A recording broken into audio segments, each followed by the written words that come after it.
Kang Do-yoon had seen many strange things in his 12 years of hauling cargo across the galaxy.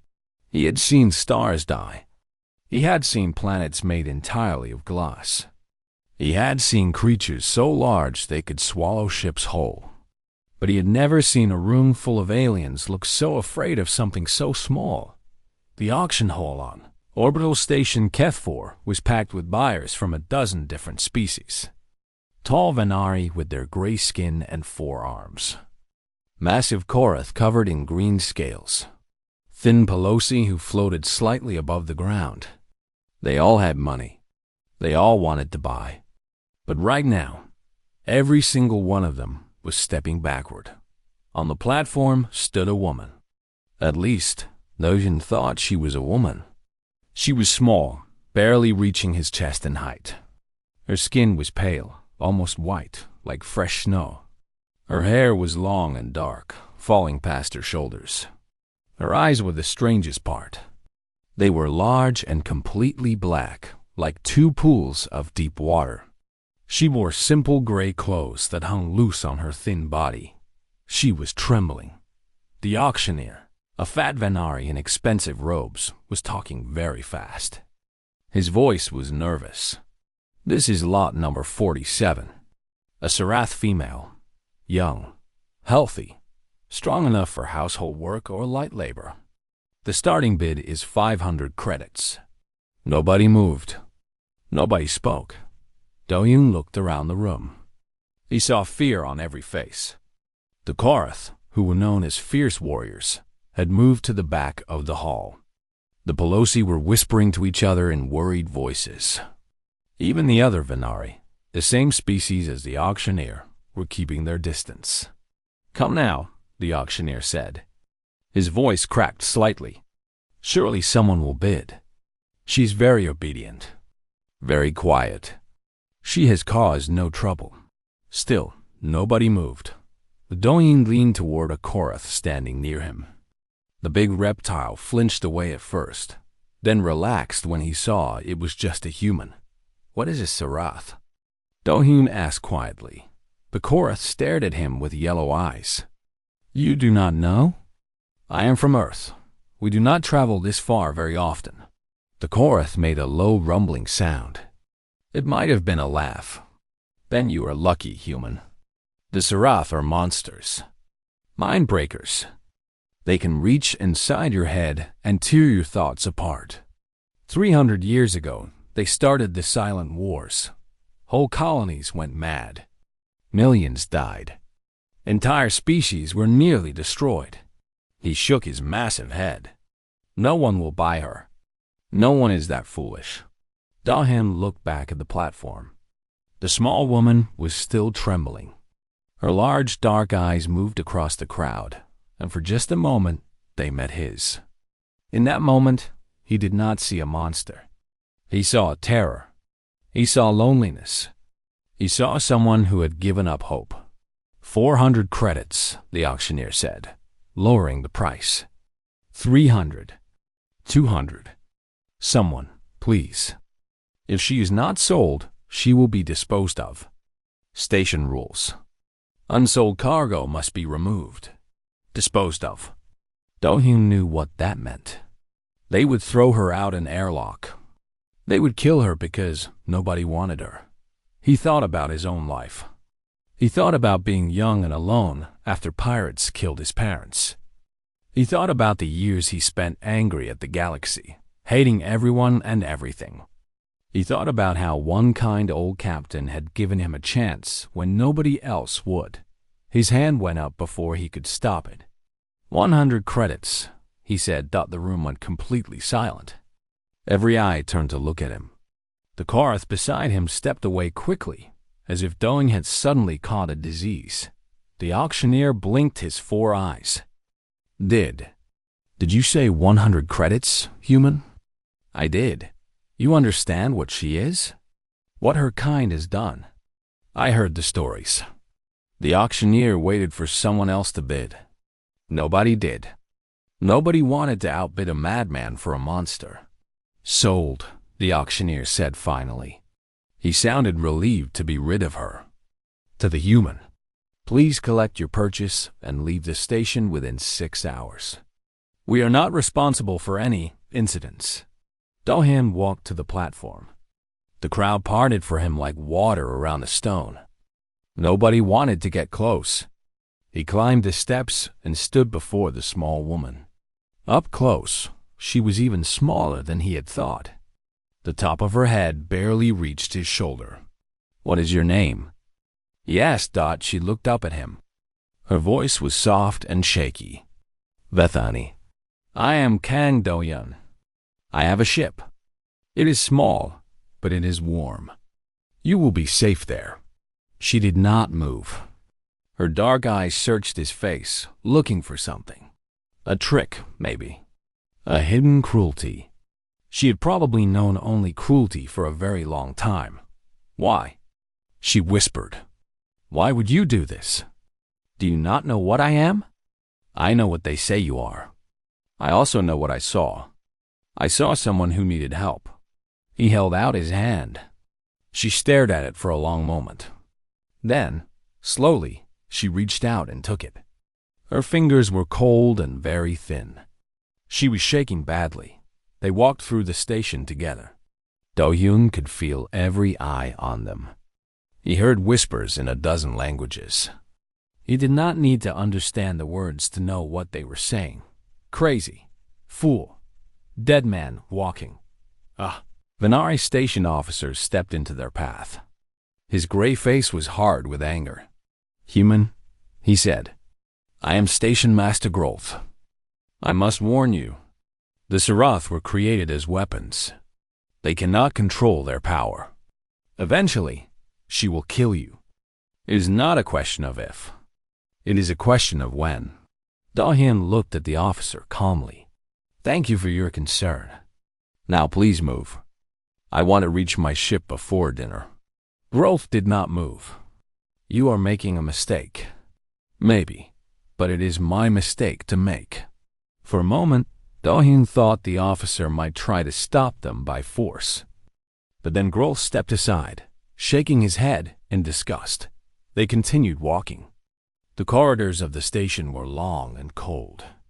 Other aliens pressed themselves against the walls as they passed, giving them as much space as possible.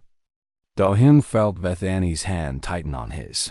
Finally, they reached the docking bay. His ship, the Steady Wake, waited for them. It was not much to look at. Just a simple cargo hauler with a boxy shape and warm paint. But it was home. He led her up the ramp and into the ship. The inside was small but clean. There was a cockpit, a tiny kitchen, 2 sleeping quarters, and a cargo hold.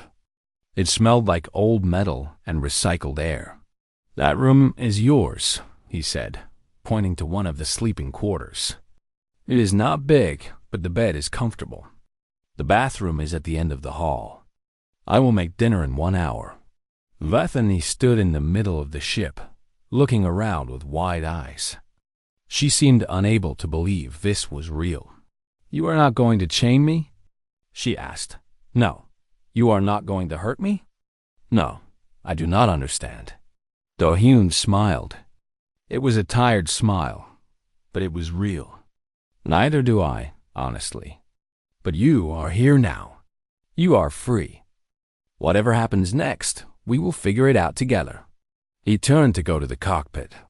He needed to start the launch sequence. They had to leave this station before anyone changed their mind. Her voice stopped him.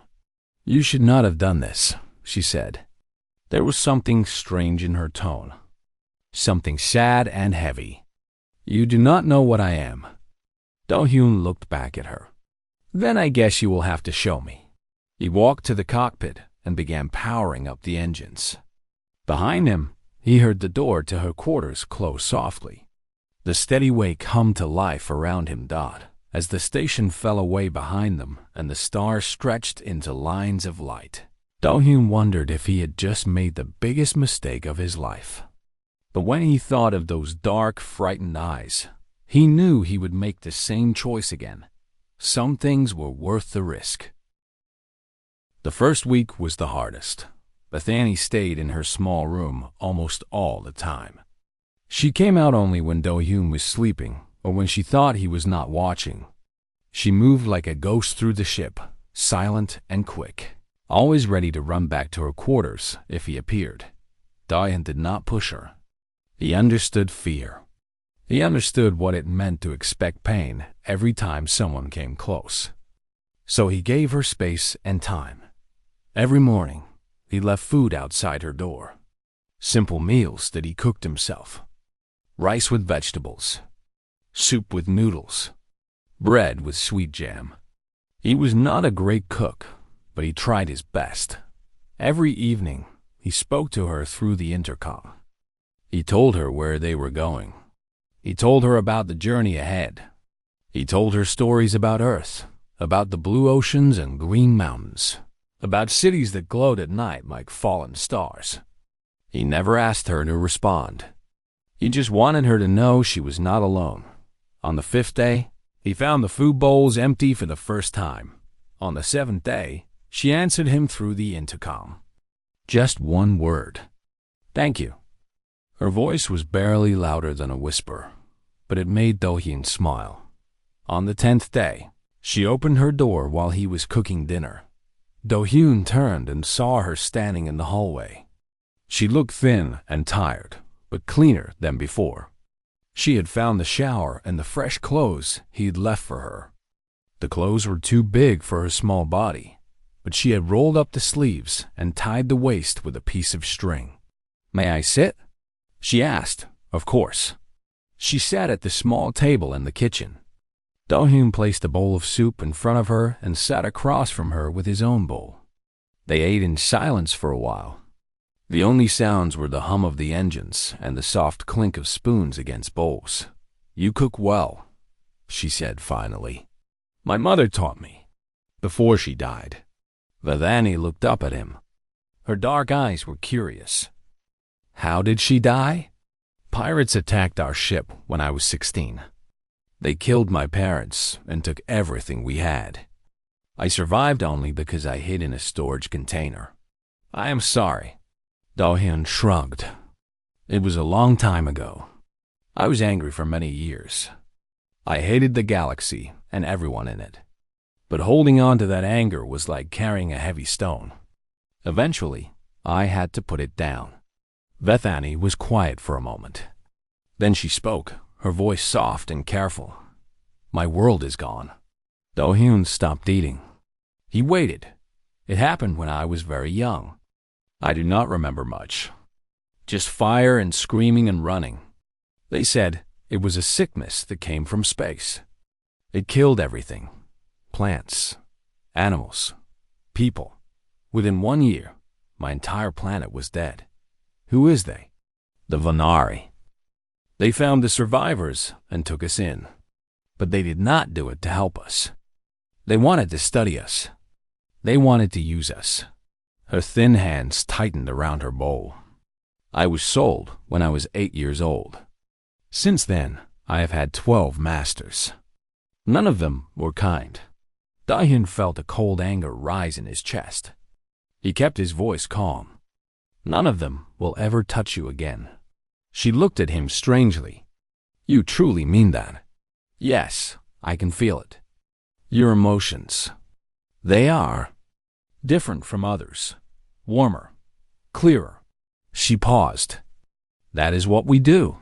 My people. We feel what others feel. We cannot read thoughts, but we can sense emotions. Fear, anger, joy, pain. Is that what the silent wars were about?" Vethani closed her eyes. Pain crossed her face like a shadow. The Seraph were peaceful once. We used our gift to help others, to heal, to understand. But some species saw us as threats. They attacked our colonies. They killed our children. They tried to destroy us completely. She opened her eyes. When you feel someone being murdered, you feel their death. When you feel thousands being murdered, it breaks something inside you. The pain became too much. Some of my people lost control. They reflected all that pain back at their attackers. Entire fleets went mad. Soldiers killed themselves or each other. The galaxy saw this and called us monsters. But you did not start the violence. No, we only finished it. She looked down at her hands. That does not make us innocent. Many Sarath chose to fight. Many chose revenge. But many others, like my family, only wanted peace. We are not all the same. We are not all monsters. Dahan reached across the table. Slowly, carefully, he placed his hand near hers. Not touching, but close. An offer. I do not think you are a monster, Vethani. She stared at his hand for a long moment. Then, very slowly, she placed her cold fingers on top of his. The sensation was strange. Do-hyun felt a warmth spread through his chest, even though her skin was cold. He felt her emotions mixing with his own. Fear? Still there, but fading. Confusion. And underneath it all, something fragile and new. Something like hope. I have not touched someone like this in many years, she whispered. Most beings cannot handle the connection. It frightens them. I am not most beings. A tiny smile appeared on her face. It was the first time he had seen her smile. It changed her whole appearance. She looked younger, lighter, almost beautiful. The ship's warning system beeped. Do-hyun pulled his hand away gently and stood up. Stay here. I need to check something. He walked to the cockpit and looked at the sensors. His blood went cold. There was a ship ahead of them. A big ship. It was not moving. It was just sitting there in the middle of empty space, directly in their path. And it was sending a distress signal. But something was wrong. The signal was old. It had been repeating for hours, maybe days. And the ship did not look damaged at all. Vethani appeared beside him. She looked at the screen, and her face went pale. I know that ship, she said. That symbol on the side. The red circle with the black lines. That is the Keth Syndicate. The same syndicate that sold you? Yes. Do-hyun's hands tightened on the controls. We will go around them. There is enough fuel to take a longer route. Before he could change course, the communication system crackled to life. Attention. Cargo vessel, steady wake. The voice was cold and sharp. This is Captain Morath of the Crimson Law. You have something that belongs to me. Prepare to be boarded. Do-hyun looked at the sensors again. 2 more ships were appearing behind them. They had been hiding in the shadow of an asteroid. They must have been waiting for the steady wake to come close. It was a trap. They followed us from the station, Do-hyun said quietly. Vethani grabbed his arm. Her eyes were wide with terror. Please, give me to them. They will kill you if you do not. I am not worth your life. Do-hyun looked at her. In her eyes, he could see that she truly believed what she was saying. She had been told for so long that she was worthless. She had been treated like cargo, like property, like nothing. She really thought that letting herself be taken was the right thing to do. He put his hand on her shoulder. Listen to me, he said firmly. You are not cargo. You are not property. You are a person, and I will not let anyone take you. Do you understand? But they are too strong. You cannot fight them. Maybe not. Do-hyun turned back to the controls. His mind was racing, searching for options. But I can try. The communication system crackled again. Human, this is your last warning. Surrender the Sarath, and you may leave alive. Refuse, and we will take her from your corpse. Do-hyun pressed the response button. His voice was calm and cold. Captain Morath, I challenge you to single combat under the old laws of space, your life against mine. If I win, you leave us alone forever. If you win, you can have whatever you want. There was a long silence. Then Morath laughed. It was an ugly, cruel sound. A human challenges me? Very well, I accept. Come to my ship alone, little human. Let us see how long you last. Doan ended the transmission. He stood up and walked to the airlock dot behind him. Bethany's voice was filled with fear. "What are you doing?" Do-hyun did not look back. "Something stupid," he said. "Wait here." The Crimson Law was bigger than Do-hyun expected. It was a warship, 3 times the size of the Steadywake, with weapons on every surface and scars from old battles. As his small shuttle docked with the larger vessel, he tried not to think about how easily those weapons could destroy his home. The airlock opened with a hiss of cold air. 2 massive Korath guards waited on the other side. They were even bigger than the one he had spoken to at the auction. Their green scales were covered in old scars, and their yellow eyes looked at him like he was already dead. "The human," one of them growled. "This way." They led him through the ship. The corridors were dark and dirty, filled with the smell of old blood and fear. Do-hyun saw other aliens pressed against the walls, watching him pass.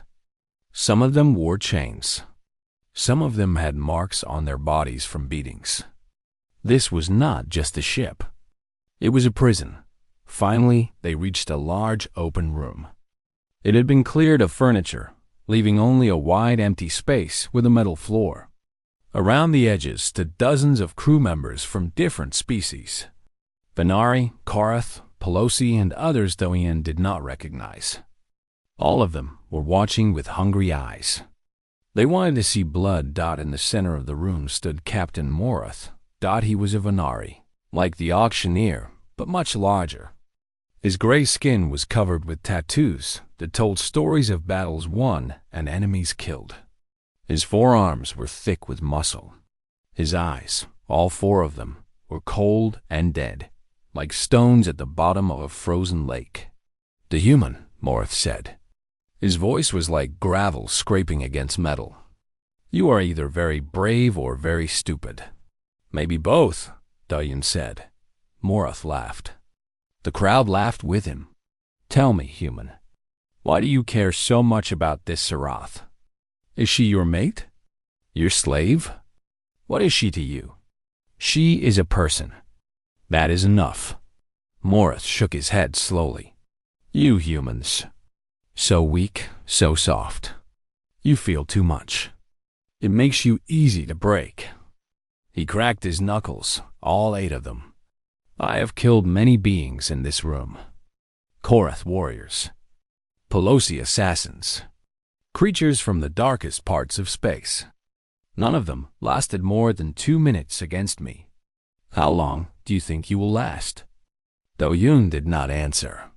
He was studying Morath, looking for weaknesses. The Venari was bigger and stronger, with 4 arms instead of 2. He would have the advantage in reach and power.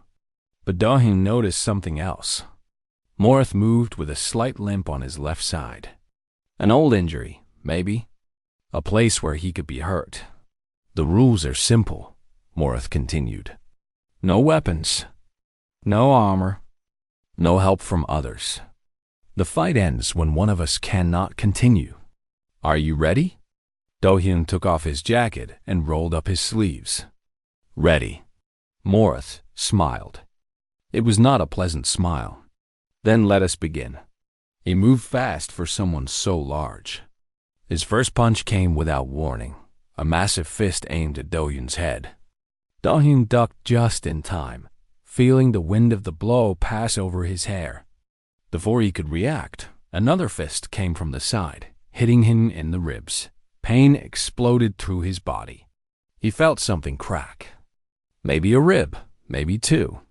He stumbled backward, gasping for air. Morath laughed again.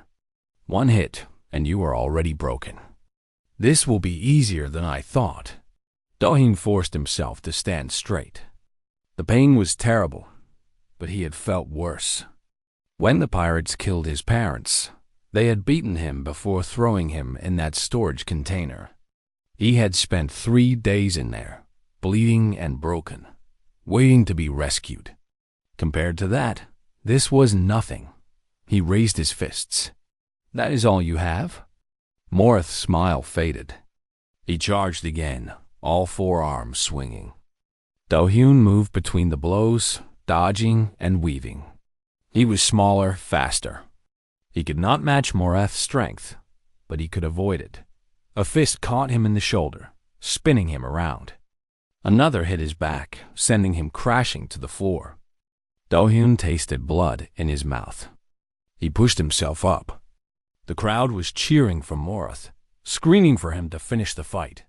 Do-hyun stood up again. Moreth frowned. "Why do you keep getting up? You cannot win. You must know this. Humans do not give up easily," Do-hyun said. Blood dripped from his lip. "It is one of our worst qualities." He attacked. His fist hit Moreth in the stomach, hard. The Vanari grunted in surprise. Do-hyun hit him again, then again. He aimed for the left side, the weak side. Each blow made Moreth stumble a little more, but Moreth recovered quickly. His four hands grabbed Do-hyun and lifted him off the ground. The grip was like iron. Do-hyun felt his bones grinding together. "Enough," Moreth snarled. He threw Do-hyun across the room. Do-hyun hit the wall hard. Stars exploded in his vision. He fell to the floor and lay there, trying to remember how to breathe. "Stay down," Moreth said, walking toward him.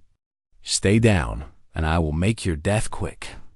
Keep fighting, and I will make it slow." On the steady wake, Beth Annie watched through the video feed. Her hands were pressed against the screen, tears running down her pale face. "Please," she whispered. "Please get up. Please." As if he could hear her, Do-hyun moved. Slowly, painfully, he pushed himself to his hands and knees. Blood dripped from his face onto the metal floor. His whole body was shaking. Moreth stopped walking. His eyes widened. "How?" he demanded. "How are you still moving?" Do-hyun looked up at him. His eyes were filled with something that made even the hardened slaver take a step back. It was not anger. It was not hatred. It was something deeper and more dangerous. It was purpose. "You want to know about humans?" Do-hyun said. His voice was rough and broken. "We are not the strongest species in the galaxy. We are not the fastest. We are not the smartest. But we have one thing that no other species has." He stood up. His legs were shaking, but they held him. "We do not know when to stop." He attacked again. This time, he did not try to dodge. He did not try to protect himself. He simply threw everything he had at Moreth, punch after punch, ignoring the blows that hit him in return. The crowd fell silent. They had never seen anything like this. Most beings, when they were hurt, tried to escape. They tried to survive. But this human was doing the opposite. He was pushing forward, taking damage, and refusing to fall. Moreth hit him in the face. Do-hyun's nose broke. He kept fighting. Moreth hit him in the chest. More ribs cracked. He kept fighting. Moreth hit him in the leg. Do-hyun fell to one knee. He grabbed Moreth's arm and pulled himself up, then headbutted the Vanari right in the face. Moreth screamed. Purple blood poured from his broken nose. He stumbled backward, blinded by pain. Do-hyun followed him. He hit Moreth's left side again and again, targeting the old injury. Each blow made the Vanari cry out. Each blow made him weaker. Finally, Moreth fell. He crashed to the floor like a falling tree. He tried to get up, but his body would not obey. He lay there, gasping, staring at the human who stood over him with blood pouring from a dozen wounds. "How?" Moreth whispered. "How is this possible?" Do-hyun looked down at him. "Because I had something worth fighting for." He turned to face the crowd. His body was broken. He could barely stand. But his voice was clear and strong. "Under the old laws of space, I have won this combat. Captain Moreth is defeated. By your own code, you must honor the result. The Sarath is free. Your captain's life is mine to spare or take." He looked back at Moreth. "I will spare you," he said. But if you ever come near us again, I will not be so kind. He walked toward the airlock. Every step was agony. The crowd parted for him in stunned silence. Nobody tried to stop him. Nobody said a word. When he reached the steady wake and the airlock closed behind him, his legs finally gave out. He collapsed on the floor of his ship, unable to move another inch. Bethany was there. She caught him before his head hit the metal. Her small, cold hands touched his face gently. "You foolish human," she said. Her voice was shaking. "You stupid, brave, wonderful fool." Through the pain, through the darkness creeping at the edges of his vision, Dohyun felt something strange. A warmth spreading through his chest. Not his own feeling, but hers. Gratitude, wonder, and something deeper. Something that made all the pain worth it. Worth it, he whispered. Then the darkness took him. Dohyun woke up to the sound of waves. For a moment, he thought he was dreaming. Then he opened his eyes and saw sunlight streaming through a window. Real sunlight. Not the cold artificial light of a spaceship, but warm, golden light from a real star. He was lying in a bed. A real bed with soft sheets and thick blankets. The room around him was small and clean, with white walls and simple furniture. Through the window, he could see blue sky and clouds.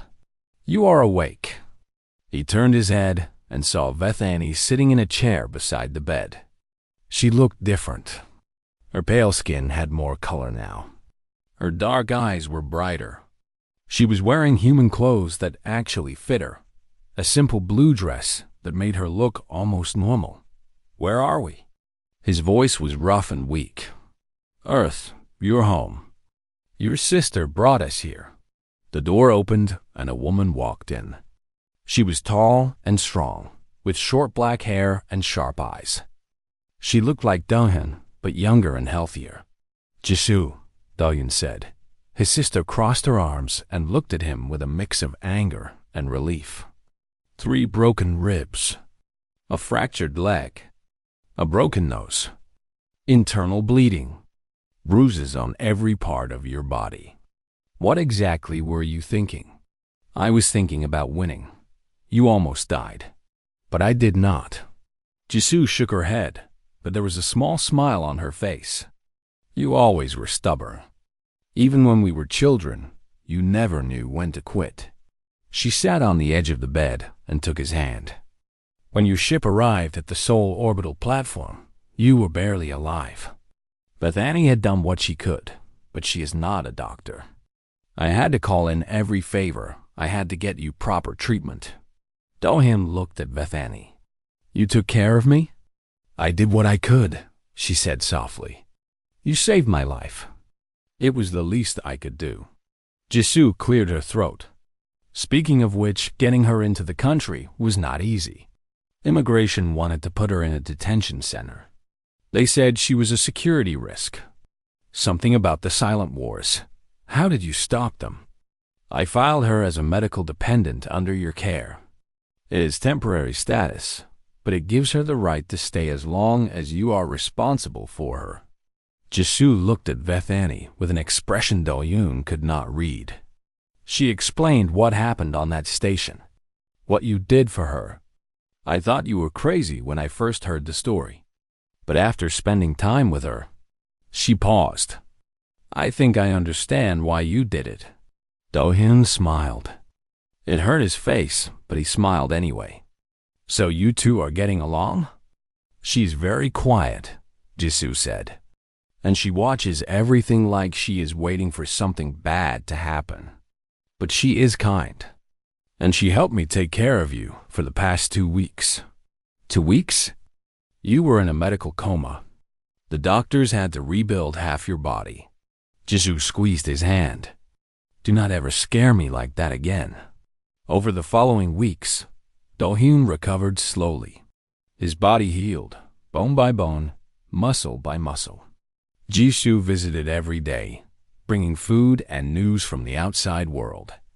Bethany was always nearby, watching over him with quiet attention. When he was finally strong enough to leave the medical center, he brought Bethany to his apartment. It was a small place in Bizan, on the 16th floor of an old building. The furniture was simple. The kitchen was tiny. But it had one thing that made it special. The balcony faced the ocean. When Bethany saw it for the first time, she stopped moving. She stood at the glass door, staring at the endless blue water with wide eyes. Waves crashed against the shore far below. Seabirds flew through the salty air. The sun was setting, painting the sky in shades of orange and pink and gold. "What is this?" she whispered. "The ocean," Do-yoon said. "Have you never seen one?" She shook her head slowly. "My world had no oceans. Only dust and rock and sky. And in the stations and ships where I lived after, there was only metal and glass." She pressed her hand against the window. "It is so big, so alive. Wait until you hear it." He opened the balcony door. The sound rushed in like a living thing. The roar of waves, the cry of birds, the whisper of wind. Bethany stepped outside and closed her eyes, letting it wash over her. "It is beautiful," she said. Her voice was thick with emotion. "I did not know the galaxy had places like this." They stood together on the balcony, watching the sun sink into the water. Do-yoon did not speak. He did not need to. Through the connection they shared, he could feel her wonder and joy. It was enough that adapting to life on Earth was not easy for Bethany. The planet was loud and bright and full of people. Everywhere she went, humans were talking, laughing, shouting, crying. Their emotions filled the air like music, sometimes beautiful and sometimes harsh. At first, it was overwhelming. She would come home exhausted, needing hours of silence to recover. But slowly she learned to manage it. She learned to build walls in her mind, to filter out the noise and focus on what mattered. She learned that human emotions, though intense, were usually not dangerous. Most humans felt things strongly, but briefly. They could be angry one moment and laughing the next. It was strange, but also wonderful. Do-yoon introduced her to the small pleasures of human life. Hot coffee on cold mornings. Street food from vendors with friendly smiles. Music that made her want to move her body in new ways. Rain falling on her face, clean and cool, unlike any water she had known before. Not everyone was welcoming. Other aliens living on Earth avoided her. When they saw her dark eyes and pale skin, they recognized what she was and walked the other way. Some humans stared at her with fear or curiosity. Children pointed and asked their parents what she was. "They are afraid of me," she said one evening, after a group of Pelosi had crossed the street to avoid her. "Some people are afraid of what they do not understand," Do-yoon said. "But not everyone. Give them time." Jisoo helped too. She took Bethany shopping for clothes and showed her how to use human technology. At first, Jisoo was careful around her, keeping her distance. But as the weeks passed, she relaxed. She saw how gently Bethany treated her brother. She saw how hard she tried to fit in. Eventually, the two women started talking for hours, sharing stories and laughter. One night, Do-yoon found them in the kitchen, cooking together. Jisoo was teaching Bethany how to make kimchi stew, and Bethany was laughing at her own mistakes. It was a sound Do-yoon had never heard before. Light and free and full of life. He stood in the doorway and watched, feeling something warm grow in his chest. But the peace did not last. 3 months after their arrival, Do-yoon turned on the news and saw a face he recognized. Ambassador Kreth, a senior Venari diplomat, was speaking before the Galactic Concord. "The Sarath are a threat to all civilized species," Kreth was saying. His voice was smooth and reasonable, but his words were poison. Their abilities cannot be controlled. Their history proves this. For the safety of the galaxy, I am proposing the Sarath exclusion. Act. All Sarath will be removed from member worlds and... relocated to secure facilities where they can be properly contained. The screen showed other diplomats nodding in agreement. Humans, Korath, Pelosi, and others.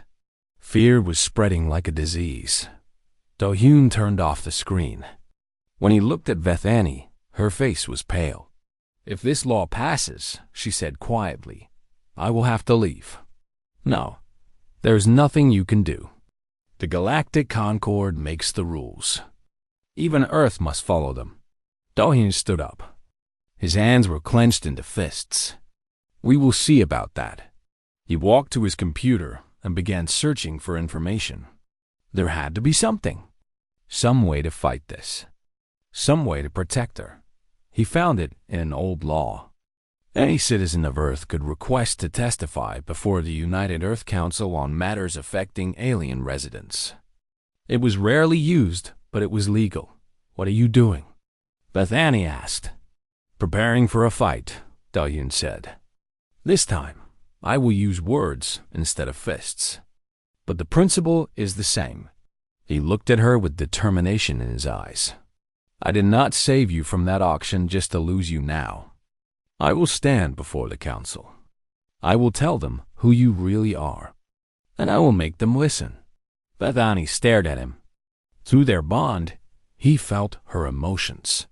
Fear, yes, but also hope, and something deeper, something that made his heart beat faster. "You would do this for me?" she whispered. Do-hyun crossed the room and took her hands in his. "I would do anything for you," he said. "Do you not know that by now?" She did not answer with words. Instead, she stepped forward and rested her head against his chest. He wrapped his arms around her small body and held her close. Outside, the ocean waves continued their endless song.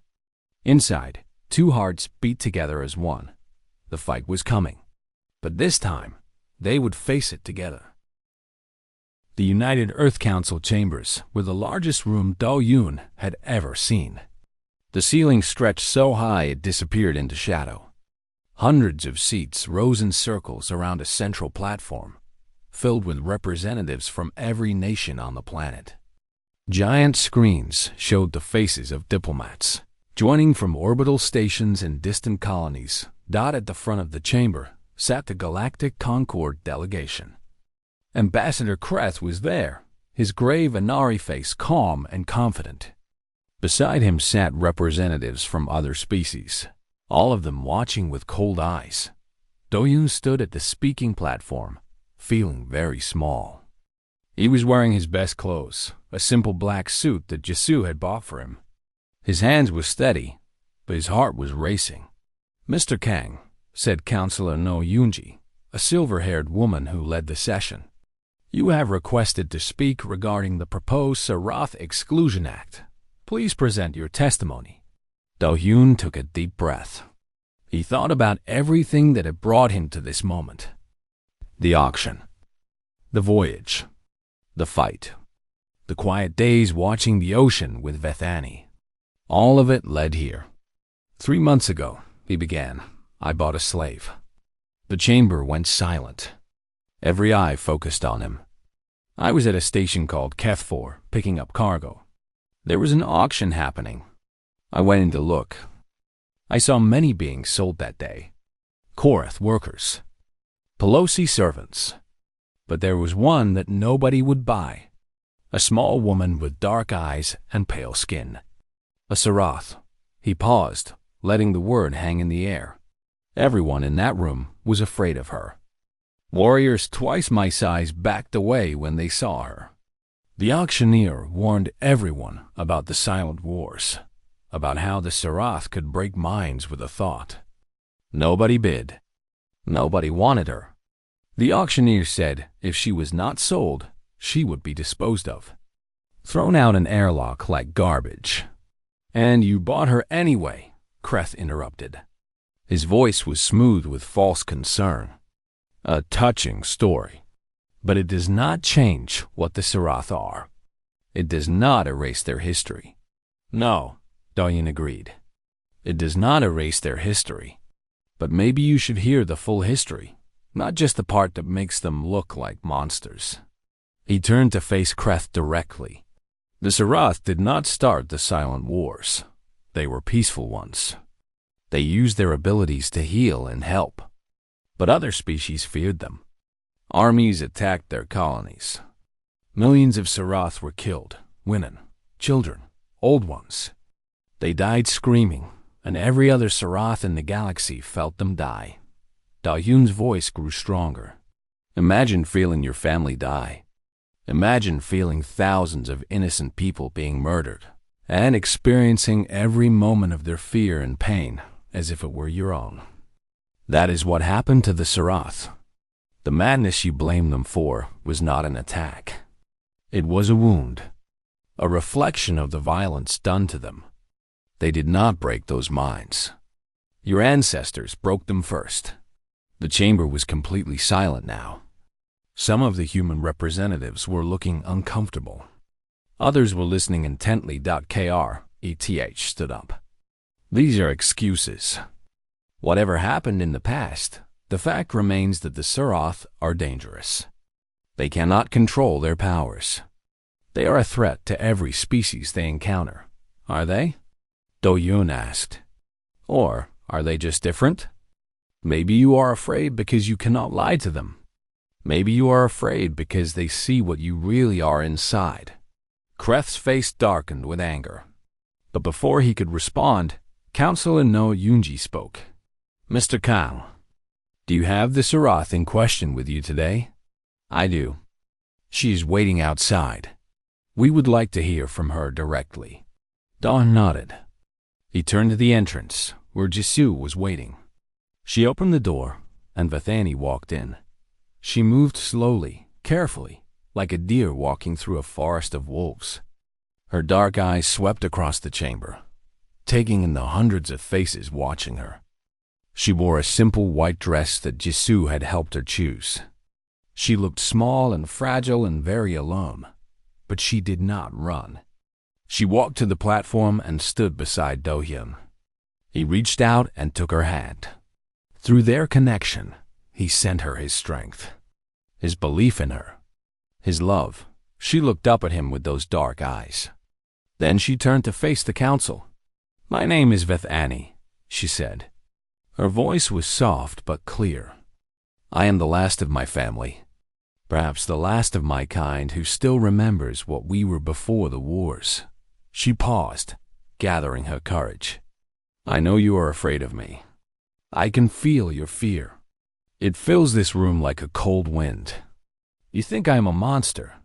You think I will hurt you. But I have spent my whole life being hurt. I have been sold 12 times.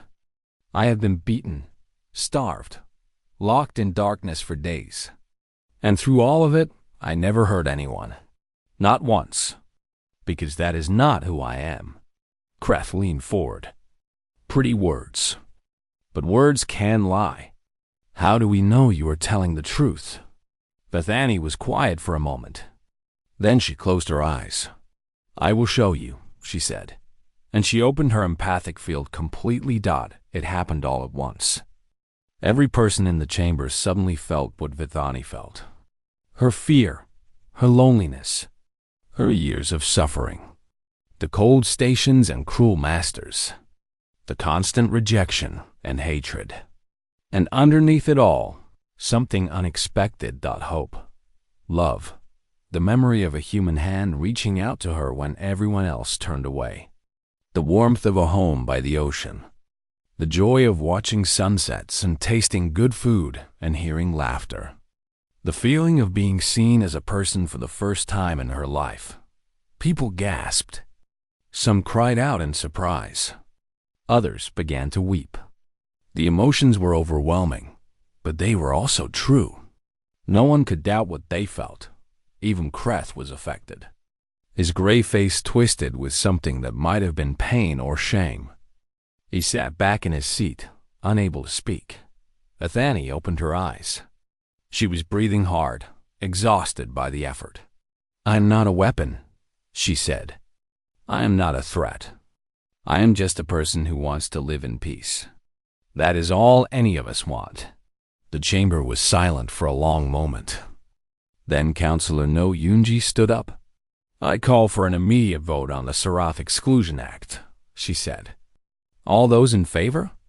Some hands went up. Fewer than before. Many of the representatives who had supported the act earlier now sat with their hands down, their faces thoughtful or ashamed. All those opposed? More hands rose.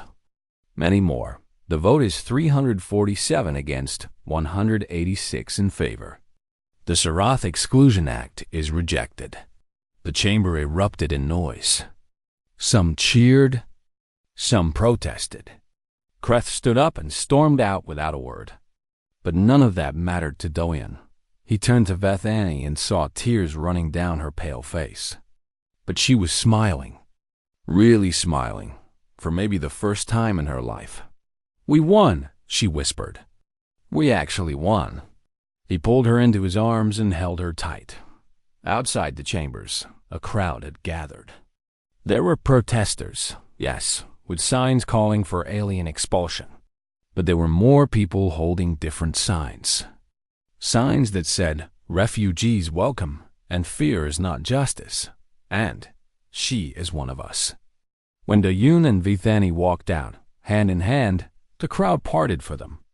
Some people reached out to touch Vithani's arm gently, offering silent support. Others called out words of encouragement. A little girl, no more than 5 years old, broke free from her mother and ran up to Vithani. She held out a flower, a simple daisy she had picked from somewhere.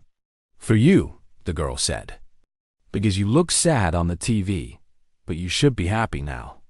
Vithani knelt down and took the flower. Her hand was shaking. "Thank you," she said. "I will keep this forever." The girl smiled and ran back to her mother.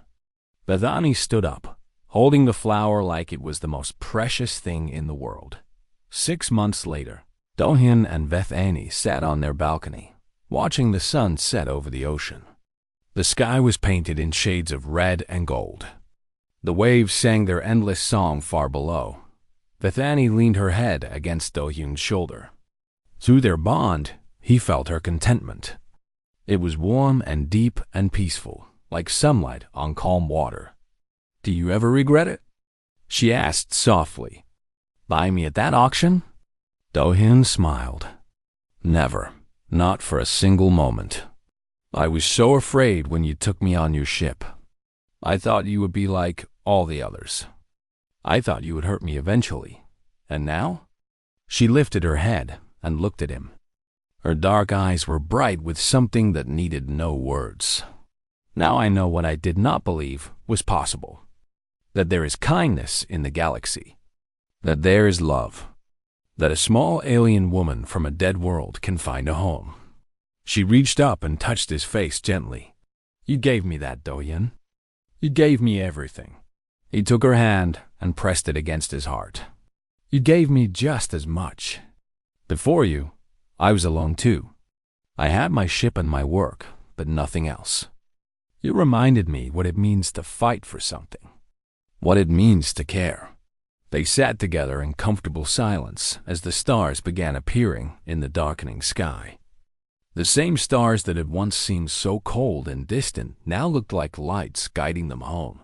Somewhere in the galaxy, other Sarath were still hiding, still afraid, still waiting for someone to see them as people instead of monsters.